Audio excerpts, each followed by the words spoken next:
Dito ho sa pagbaliktad sa mga sinasabing dating bodyguard o security ni dating Congressman Zaldico at particular ito hong pinakahuli kay Sergeant Orly Gutesa, isa lang po ang malinaw at lumalaking posibilidad. Naku, malabo na pong makulong. Ito hong si dating Speaker Martin Romualdez. At sa ngayon mga kababayan ay isa ho sa pinaka bagong balita ay ito nga hong pagbaliktad ni Sergeant Orly Gutesa na naunang tumistigo. Ito po yung dating sundalo. Ito po yung naunang tumistigo dyan po sa Senado na kung saan ay idiniin at kanyang binanggit yung mga detalye na di umano ay kasama ho siya sa pag-deliver po ng mga mali-malitang pera sa bahay po ni dating House Speaker Romualdez. At yun ho, di ba? Talagang idinitali. Ang tawag pa nga ho, kaya nga nauso sa atin yung tinatawag na basura. Yung pala yun, basura ang tawag sa pera na idinadala sa bahay ng mga di umano ay sangkot dito po sa flood control project. Pero dito ho, mga kababayan, ay maliwanag ho rito na kung hindi man tuluyang maabsuelto, ito hong si dating Speaker Romualdez, ay maaring lumabnaw na po ang kaso. At ang maaring mangyari ho rito, pwedeng kasuhan na lang, kumbaga sa pampalubag loob sa publiko, sa taong bayan, kaya lang grab na lang ho ito. Wala na ho yung plunder kasi sa pag-plunder ay kinakailangan ho, di ba? Na yan ho non-bailable ho, kulong kaagad. At matatandaan ho natin na ito ho nga special panel of investigators diyan po sa Office of the Ombudsman ay nagrekomenda, di po ba, na kasuhan ng plunder, kasong plunder ho, graft, bribery at money laundering. Ito hong si dating Speaker Romualdez. At again din po itong si dating Ako Bicol Party List Representative Zaldico.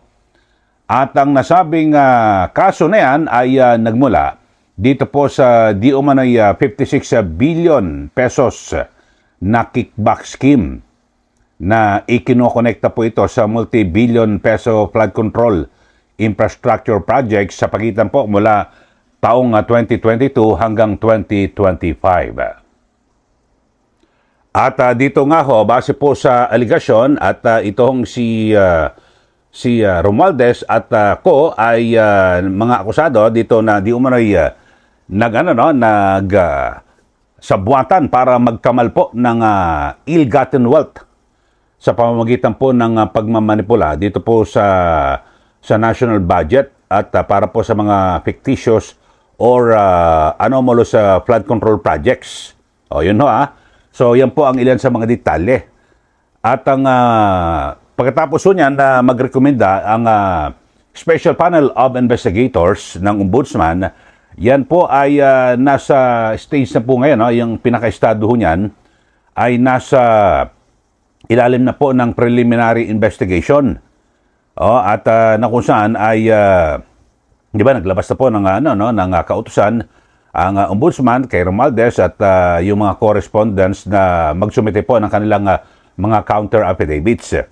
At pagkatapos po niyan ay pag nakita ho na may bigat po itong mga aparatang na kung saan ay resulta po ng investigasyon ng panel of investigators ay yun na po. Magre-recommenda para isampa na po formal sa Sandigan Bayan yung kasong plunder. Pero dito ho mga kababayan ay mukhang lumalabnaw ho ito hong kasong ito laban po kay Romualdez at kay maging Zaldico, dating Congressman Zaldico. So dito ho ay sa pagbaliktad ho ni Orly Gutesa kasi nabasa ko ho yung rekomendasyon ng panel of investigators.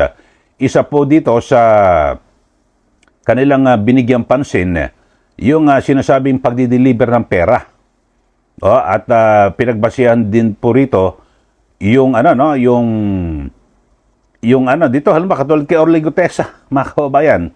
So kapag ganyan ho humihina mukhang lumalabo ho.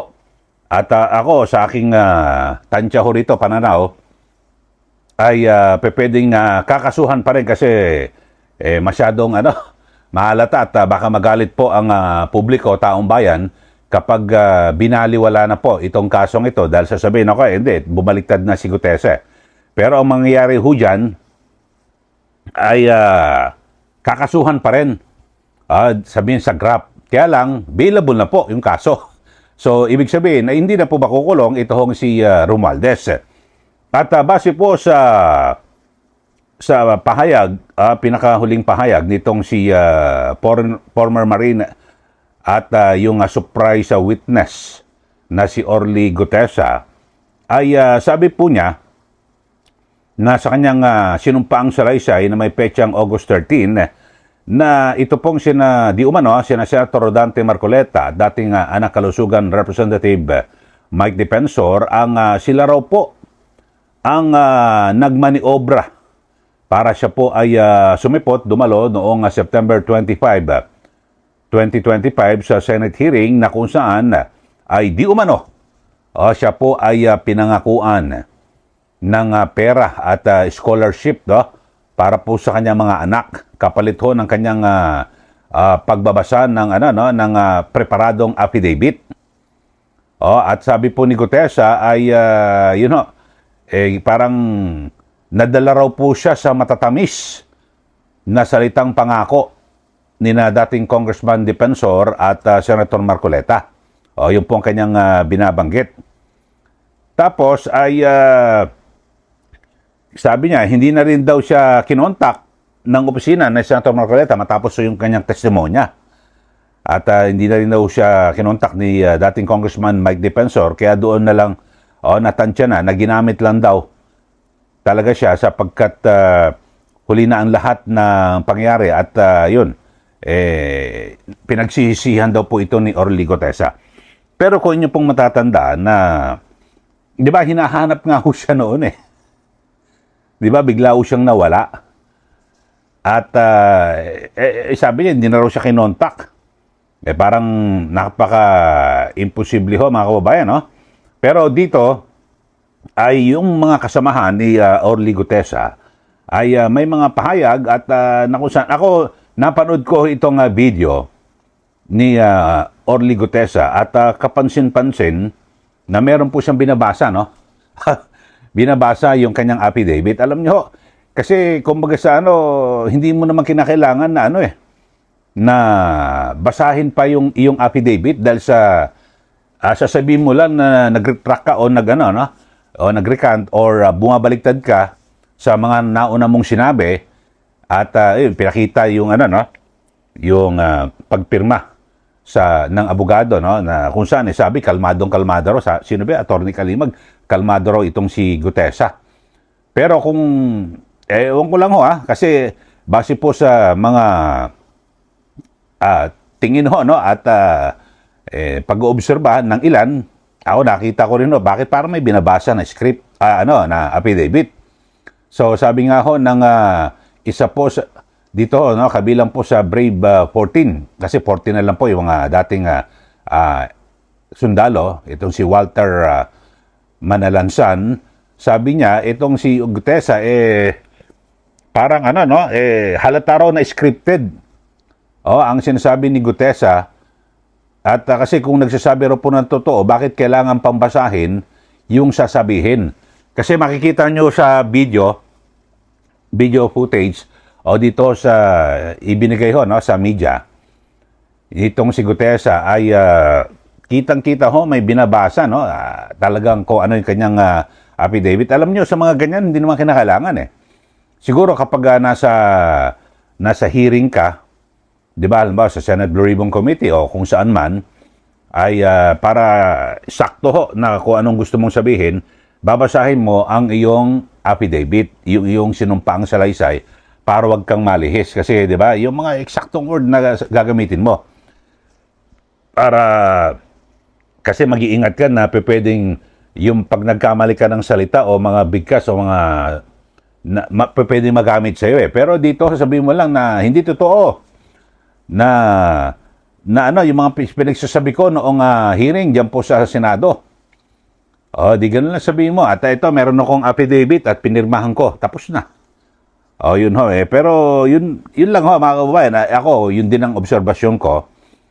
At parang bakit kinakailangan na basahin pa yung kanyang affidavit dito po sa video na kanyang pinadala. Kaya ang obserbasyon ng marami dito ho ay parang scripted, di umano. Yun lang naman perception, scripted ang sinasabi ni Orly Gutesa. Yun ho, maliwanag ho ito. At kung nyo po matatandaan, mga kababayan, ay dito ho, kung inyo, di ba si dating Congressman Zaldico ay naglabas ng statement, ito, chinecheck ko natin, November 28, 2025, ay ito pong si Zaldico ay nagbigay po ng statement na kung saan ay kanyang pinatotohanan yung sinabi ni Orly Gutesa na nag-deliver siya ng pera sa Forbes Park.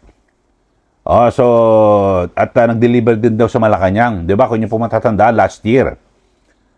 Si mismo nga si Zaldico ang nag-confirm sa ilang bahagi ng affidavit ni Orly Gutesa. At bukod pa dyan, di ba, yung mga larawan na ipinakita ng iba pang mga dating sundalo. Tapos ngayon ho ay nag-recant itong si Gutesa, bumaliktad sa kanyang mga naunang sinabi. Tapos ay ang matindi ho rito ay idinidiin niya pa itong sina Senator Marcoleta at dating Congressman Mike Defensor. So, saan pupunta? At sa ngayon, ano na babalita natin dito ho kay Zaldico? Ako, hindi na ho ako magtataka. Baka biglang itong si Zaldico ay biglang babaliktad na rin. At magsasabi na, tama, totoo yung sinasabi ni Gutesa na gawa-gawa niya lang yan. So, walang nangyaring pagdi-deliver ng maleta. So, baka lilitaw ho rito, mga kababayan, na inimbento lang at na-photoshop o kung ano man ang ginawa, AI. Ito hong mga litrato ng mga dating sundalo, baka ganun lumabas eh. So, talagang napakatindi. Ang hirap po, no? Dito sa Pilipinas, mga kababayan, kapag mga maimpluwensya, mayayaman, talagang hirap po na basta-basta na maipakulong. Kaya talagang ang Pilipinas dire-diretso po sa paglubog eh. Di po ba? At kasi wala hong napaparusang mga nasasangkot po sa anumang katiwalian dito po sa ating gobyerno. At ito nga ho, maging itong si dating COMELEC Commissioner at dating COA ito, Commissioner Rowena Guanzon, pumalag. At dahil po sa ginawang pagbawi ng testimonya ni Orly Gutesa tungkol sa pagdideliver ng mali-malitang pera sa ilang opisyal ng gobyerno. At ayon po kay Guanzon, matapos niyang tumistigo sa Senate hearing noong September 2025, ay may nag-alok umano sa kanya ng kontak kay Guanzon mula sa opisina ni Senator Marcoleta. So ito raw po, sabi ho ni Attorney Guanzon, ito raw po ay para makahingi siya ng tulong. Parang nadamay pa ho sa yung pangalan ni Attorney Guanzon dito ho. Pero sabi ho ni Attorney Guanzon, ako napakasinungaling at sa kanyang estado ho ngayon bilang retiradong opisyal ng COA at ng COMELEC at matagal na rin hindi nagpa-practice sa pagka-abogado, malabo siyang mag-abogado dito kay Orly Gutesa at pinabubulanan niya na kailanman ay hindi siya naging consultant ng opisina ni Senator Marcoleta. So dito ho ay mukhang idinadawit din ho ito si Attorney Rowena Guanzon at yun ho. Abangan natin kung saan patutungo, pero nauna rito ay nagsabi na, 'di ba, yung ombudsman na ito raw hong yung mga bodyguard na umatras at nagbago po ng kanilang salaysay ay pinag-aaralang maisama rin daw po sa kasong plunder. Yun po. Titingnan ho natin kung saan patutungo ito. Pero suma total, mga kababayan, ako ho, aking pananaw at pagtingin ho rito sa mga nangyayari dito po sa kasong ito, ay mukhang patuloy na pinahihina yung kaso laban po kay dating Speaker Romualdez at tuhog-tuhog na po yan kapag humina na po ang kaso kay Romualdez, so kasong draft na lang yan para pakonsuelo, wag magalit ng tao, so available, so nakalalaya po sila. At lahat po, ganun na mangyayari. Kumbaga sana yung pinakaulo, lumabnaw ang kaso, lalabnaw na rin po lahat ang kaso. At suma total, wala pong mangyayari dito po sa flood control scandal na ito. Wala pong mapaparusahan ng todo-todo. Kayo po, magbigay na ho kayo ng comment dito po sa ating issue na pinag-uusapan. At ano ho masasabi nyo rito sa nangyayari sa usapin po ng flood control. At ang aking pananaw, malabo na po na makulong ito pong si dating Speaker Martin Romualdez. Sige po, magbigay na po kayo ng comment dito po sa ating channel at huwag nyo rin pong kalimutan na i-like at i-share. Sundan nyo rin po yung aking Facebook, Ka Eli Saludar at Eli Saludar. Maraming salamat. Muli, ito po si Ka Eli. Magandang araw po sa ating lahat.